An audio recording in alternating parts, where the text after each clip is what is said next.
Okay, so again, grade 7, I will be recording this video, or I will be recording this discussion, so that you can review this video discussion later on, if ever that you still need to have a clarification. So right now, we will proceed to our next discussion, which is the using absolute cell reference in creating a formula.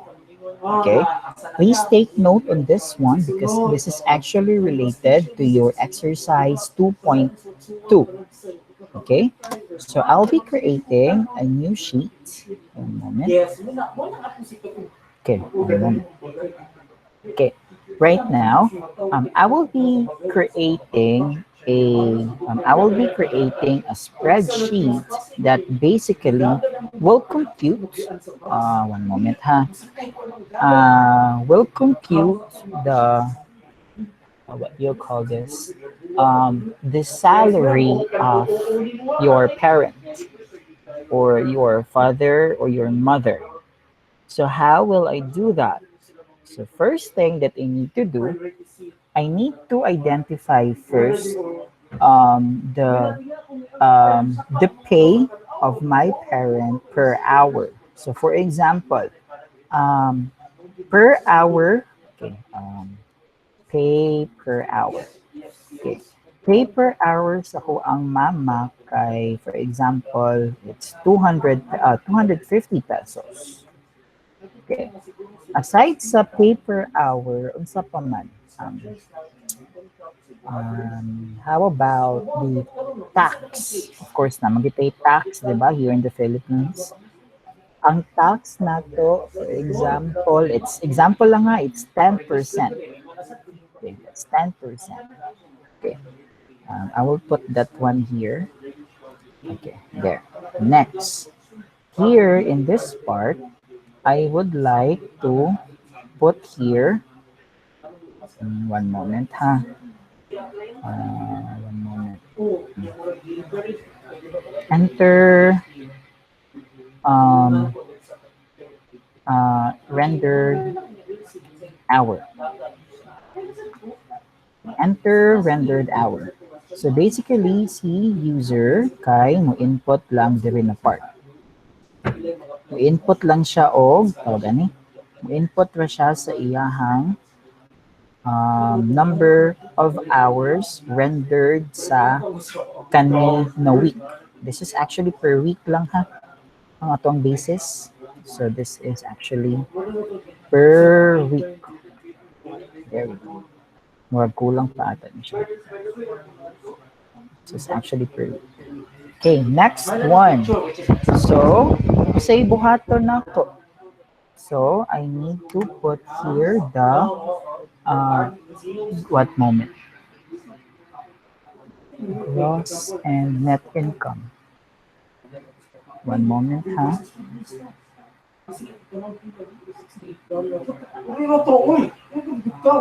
Okay, after the gross income. Okay, gross income. So we will start here with the gross income. One moment, ha? Gross income. I will copy this one. Then put here gross income. Below here is the tax. Tax, then the net income. But let me double check that one. Okay, net income. This is actually net income. So, ang meaning aning gross income, mo ni siya ang makuha sa imong mama o papa if you will multiply the number of hours inputted here to 250. Okay? So, mo gina siya dapat ang makuha ni mama o papa nimo. But since naman tay deduction, which is tax here in the Philippines, maminusan man na siya. So, ang product ana nila will serve as the net income. So, mo gini siya makuha sa mama ug papa. Okay? So, di ba, inyong magpapay ninyo, kinamantay ginatawag ng deductions like PhilHealth, Pag-ibig, SSS, or for example, GSIS. That's why ang net income ang madawat nila. Kasabot pa ba ta? Okay, let's proceed. Now, let's create a formula. Okay, first thing that we need to do is we need to put an equal sign.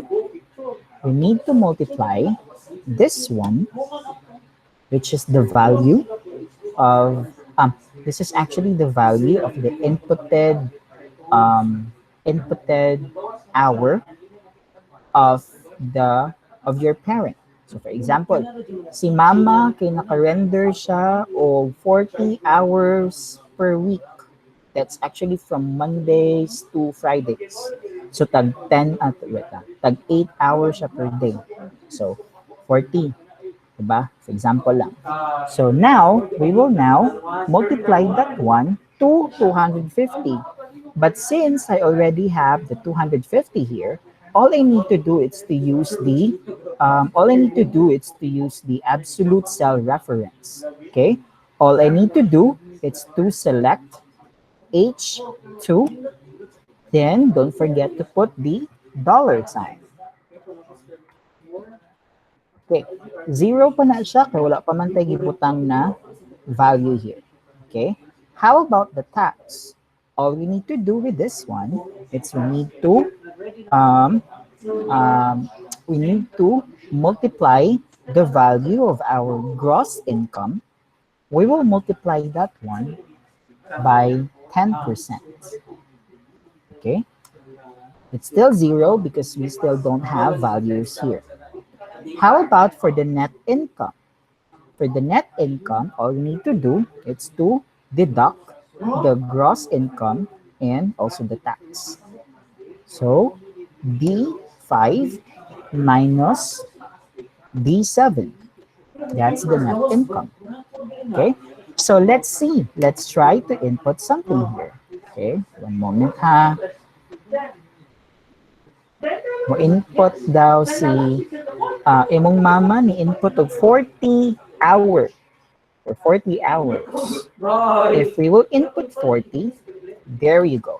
Muna siya ang gross income sa imong mama per week. Dapat nag-sweldo na 10,000 per week. Since naamatay tax na 10%, so ang tax niya na himong 1,000, ang nabili na lang niya, it's actually 9,000. In ana. Aside sa tax daw, Bill, can we also have another deduction? Insert above. Insert above. Okay, one moment ha. I would like to refresh the page.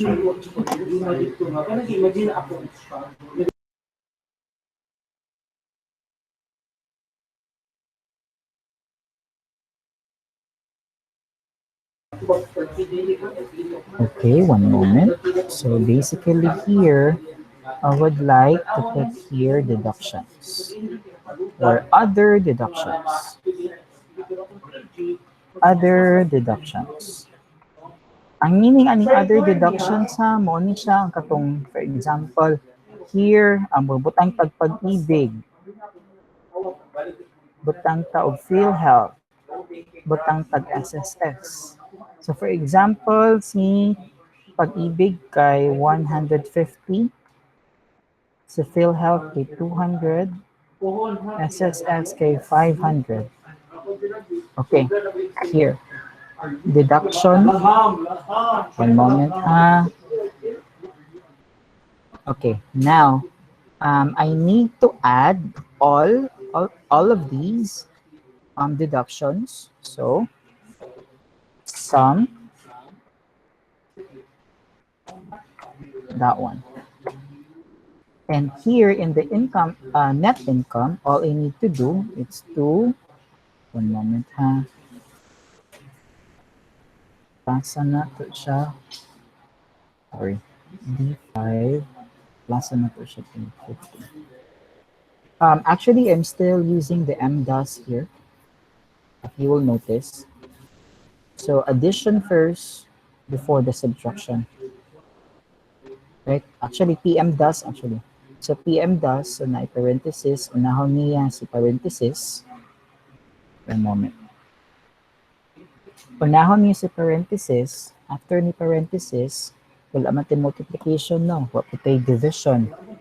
Na ako'y addition. So that's why after niya sa parenthesis, i-consider ni niya, after niya makuha niya siya na value, that's the time na mo subtraction.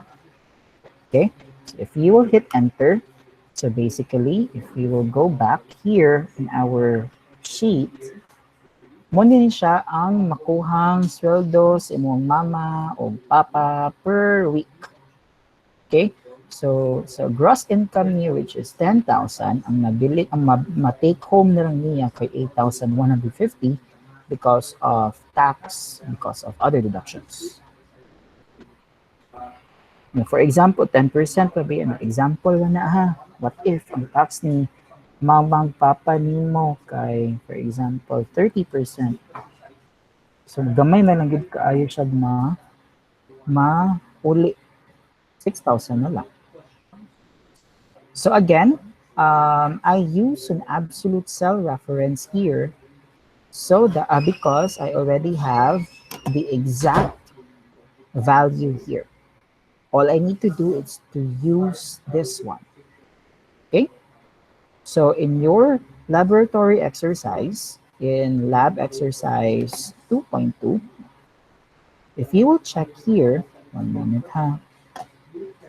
If you will check here, you can see 25% here. You can see 25% here as well. All you need to do with that is you need to use an absolute cell reference. I believe you can see it here in in the instruction.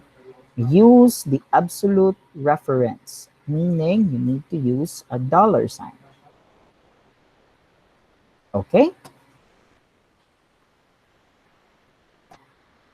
Kasabot ba bata?